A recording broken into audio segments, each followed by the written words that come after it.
ये कहानी एक ऐसी लड़की की है जो 21वीं सदी से 1000 साल पीछे पास्ट में पहुंच जाती है। ये कहानी एक बदनसीब राजकुमार की है जिसे उसकी मां ने ही धिक्कार दिया। आपका स्वागत है हमारे इस रोमांचक सीरीज के एपिसोड 3 में, और अगर आपने अभी तक पिछले एपिसोड नहीं देखे तो डिस्क्रिप्शन के लिंक से देख सकते हैं।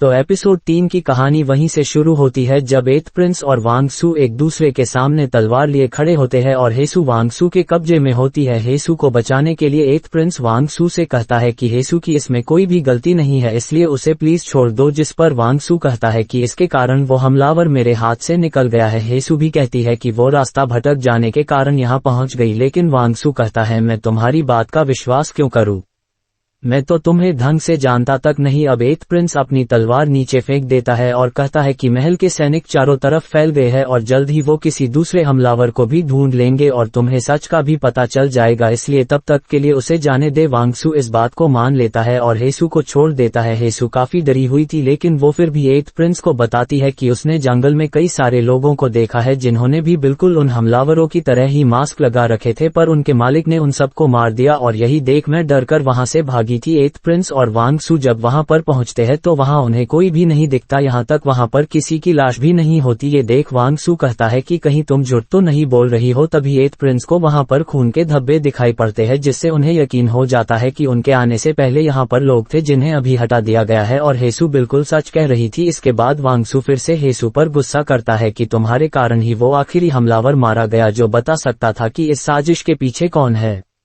एथ प्रिंस वांग सू को कहता है कि मैं सुबह होते ही सबूत ढूंढने की कोशिश करूंगा, इसलिए तुम अपनी चोट का इलाज करा लो। वांग सू इसकी बात मान जाता है और बड़े गुस्से से वहां से चला जाता है।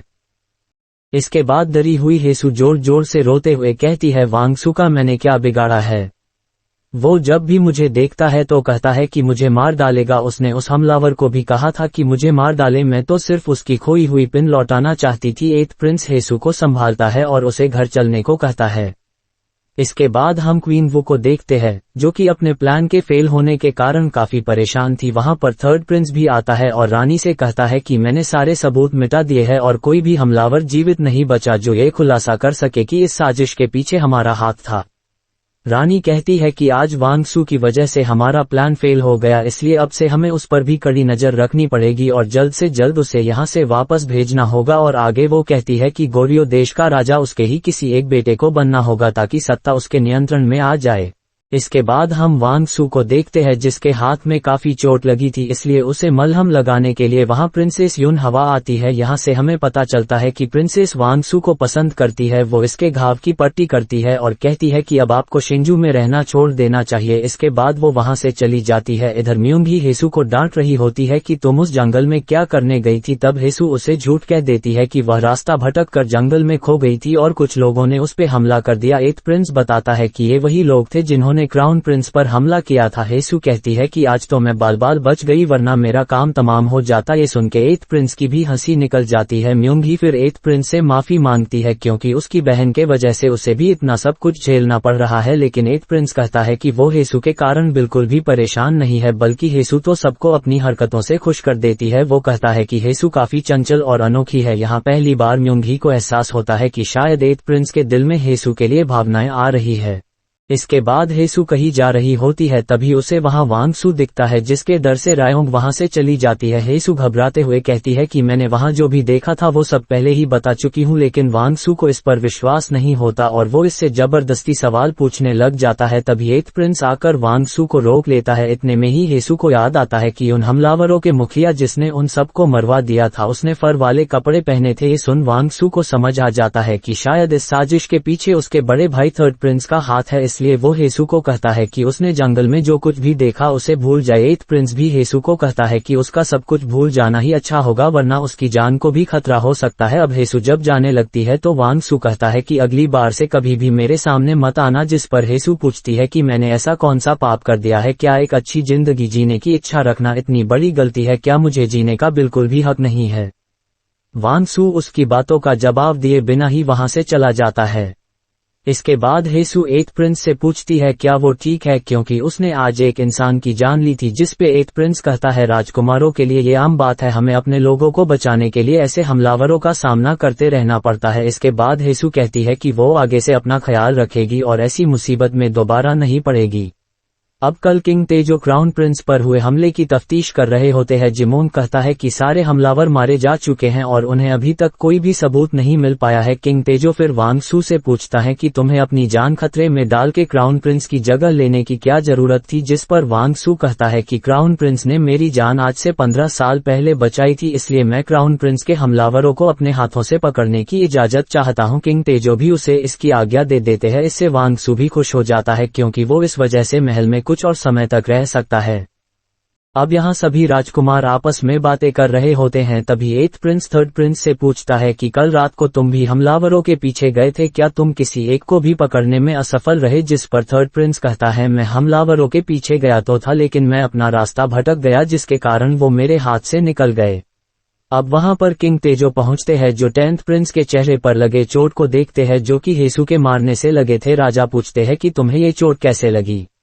इधर अब हेसु को पता चलता है कि राजा को उसके और 10th प्रिंस के लड़ाई के बारे में पता लग गई है और राजा के आदेश पर 10th प्रिंस उसे खुद सजा देने आ रहा है। हेसु डर के मारे काफी परेशान थी। तभी वहां पर 10th प्रिंस पहुंचता है और हेसु को कहता है कि कहीं तुम मेरा ही तो इंतजार नहीं कर रही थी। हेसु उससे पूछती है कि क्या तुम मुझे सजा देने आए हो? तब 10th प्रिंस जवाब देता है कि राजा मेरी चोट देखकर काफी गुस्से में थे, लेकिन मेरा दिल बहुत बड़ा है, इसलिए मैंने उनसे तुम्हारी तरफ से माफी मांगी और तुम्हें सजा से बचा लिया।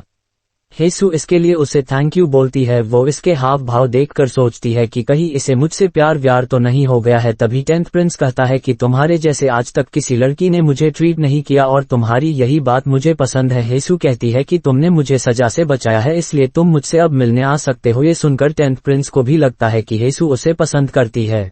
इसके बाद हम 14th प्रिंस जुंग को देखते हैं जो बाजार में भेष बदल के कुश्ती लड़ने आया होता है, पर 13th प्रिंस बेखा भी वहीं होता है जो इसकी ड्राइंग बना लेता है और कहता है कि वो इसके बारे में महल में सबको बता देगा, पर युंग वो ड्राइंग बुक ही लेकर भाग जाता है। इसके बाद हम बेखा और म्यूंग ही को साथ देखते हैं जो इसे संगीत सुना रहा था। इनकी बातों से हमें पता चलता है कि ये दोनों एक दूसरे को बचपन से जानते हैं। तभी बेखा की नजर हेसु पर पड़ती है जो प्रिंसेस युनहवा की नकल कर रही थी। वो कहता है कि हेसु काफी बदल गई है, आजकल उसके किए कांड ही सबका मनोरंजन कर रहे हैं। म्यूंग ही कहती है कि वो बिल्कुल तुम्हारे जैसी बन गई है, उसके मन में जो आता है वो बेधड़क कह देती है। इसके बाद हम वांग सू और क्राउन प्रिंस को देखते हैं जो जीमून के साथ इन हमलावरों की लाशों की जांच कर रहे होते हैं। इन्हें इन लाशों में एक विचित्र चीज दिखती है क्योंकि इन सभी हमलावरों की जीभ कटी हुई थी। इस बात को लेकर ये आपस में बात कर रहे थे। तभी जीमून कहता है ऐसे कुछ मंक्स है जिन्हें उनके किए गए अपराधों के कारण जीभ काट दी जाती थी, कहीं ये हमलावर उन्हीं में से तो नहीं। इधर वांग सू को ये सब सुन समझ जाता है कि ऐसे मंक्स के साथ परिचय तो उसकी माँ का ही है, पर फिर भी अपने शक को कंफर्म करने के लिए वो थर्ड प्रिंस से गुस्से में पूछता है कि क्या तूने ही क्राउन प्रिंस को मरवाने की कोशिश की है? वो आगे पूछता है कि क्या हमारी माँ भी इस साजिश में शामिल है? थर्ड प्रिंस डर के मारे कोई जवाब तो नहीं देता, पर वांग सू को सब समझ आ जाता है और वो यहाँ से चला जाता है। इसके बाद हम हेसु को देखते हैं जो म्यूंगी से मिलने आती है। वो हेसु को बताती है कि 8th प्रिंस कपड़े और खाने का सामान दान करने किसी गांव में जा रहे हैं। तब हेसु बोलती है कि आप भी उनके साथ क्यों नहीं जाती है, ऐसा करने से आप दोनों साथ में समय भी बिता पाएंगे। इसके बाद वो म्यूंगी का मेकअप करने लगती है जिसके बाद वो और भी सुंदर लगने लगती है। अब यहाँ पर हेसु कुछ जड़ी बूटियां देख रही होती है। तभी वहाँ 8th प्रिंस आ जाता है। वो पूछता है कि तुम्हें इन चीजों में कब से दिलचस्पी होने लगी? तब हेसु कहती है कि वो एक साबुन बनाना चाहती है। दरअसल इस जमाने में साबुन जैसे कोई चीज नहीं थी। अब 8th प्रिंस हेसु के गले पर लगी चोट देखता है जो उस हमलावर से लगी थी। वो खुद ही उसे दवाई लगाने लगता है जिससे हमें पता लगता है कि इन दोनों का एक दूसरे के लिए लगाव बढ़ता ही जा रहा है।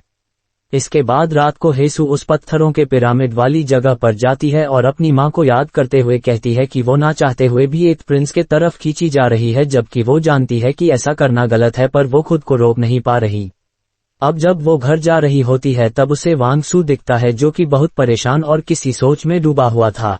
अब कल क्राउन प्रिंस को पता चल जाता है कि उन हमलावरों का अड्डा कहाँ है और वो सैनिकों को लेकर उन्हें पकड़ने निकल जाता है, पर वांग सू तो उनसे पहले ही यहाँ पहुँच चुका होता है। वो यहाँ चारों तरफ देखता है और आवाज भी लगाता है पर उसे कोई भी नहीं दिखता है, पर तभी अचानक से उसके ऊपर हमला शुरू हो जाता है। ये लोग वांग सू को चारों तरफ से घेर लेते हैं। वांग सू इनके लीडर के बारे में पूछता है पर ये लोग कोई जवाब नहीं देते क्योंकि इन सब के भी जीभ कटे हुए थे। अब गुस्से से भरा वांग सू एक एक कर इन सभी को यमराज के दरबार में भेजना शुरू कर देता है और थोड़ी ही देर में वो अकेले ही इन सबको निपटा देता है।